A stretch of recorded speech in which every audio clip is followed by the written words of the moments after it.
What you are about to hear is not science fiction or conspiracy theory, but a glimpse of what is going on behind the closed doors of the United States Pentagon. In a small auditorium labeled BC-232, a man is presenting a discussion on how the military-industrial complex can spread a virus and use a vaccine to extinguish what the Pentagon calls undesirable human behavior.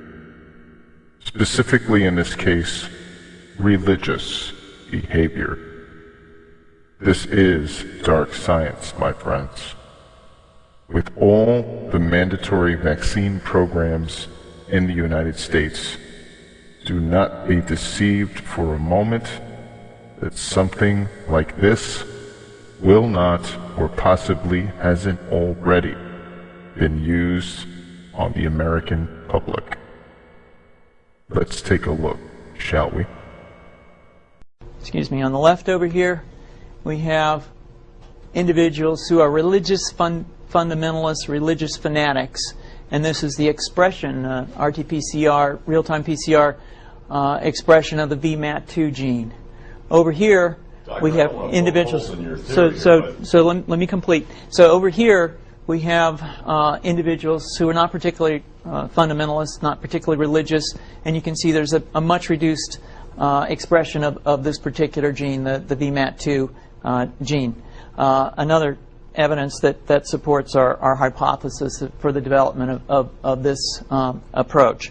What you see here is by spreading this virus, we're going to eliminate individuals from donning on a bomb vest and going into a market and blowing up the market. So our hypothesis is that these are fanatical people, that they have overexpression of the VMAT2 gene, and that by vaccinating them against this, we'll eliminate this behavior.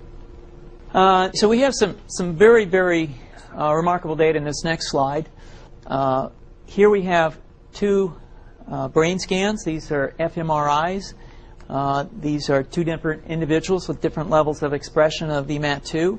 On top is an individual who's a religious fanatic, an individual, and we've repeated this numerous times, that has high levels of VMAT2. Now, this individual down here who had low levels of the VMAT2 gene, this individual would self-describe as not particularly religious. In each case, these individuals were read a religious text. This individual lit up the right middle frontal gyrus, shown here, and that's a part of the brain that's associated with theory of mind. It's a part of the brain that has to do with intents and beliefs and desires.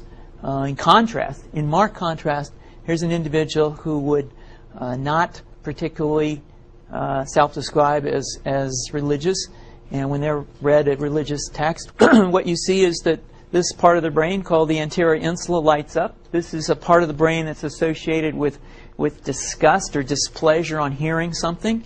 So you're suggesting I take a CT scan with me when I'm evaluating people to determine whether I put a bullet in their head? So the data that I'm presenting here supports the concept that we're proposing, and I think that we would not propose to do CT scans or fMRIs on individuals out in the hinterlands of Afghanistan. The virus would immunize against this VMAT2 gene, and that would have the effect that you see here, which is it's essentially to turn a fanatic into a normal person. And we think that will have major effects in the Middle East. How would you suggest that this is going to be dispersed? Aerosol? Well, so the present plan and the tests that we've done so far have used respiratory viruses, such as flu or rhinoviruses, and we believe that that's a satisfactory way to get the exposure of the largest part of the population. Most of us, of course, have been exposed to both of those viruses, and we're quite confident that this will be a very successful approach. This is fascinating. What's the name of this proposal? Yeah, so the name of this project is FunVax, which is the vaccine for religious fundamentalism.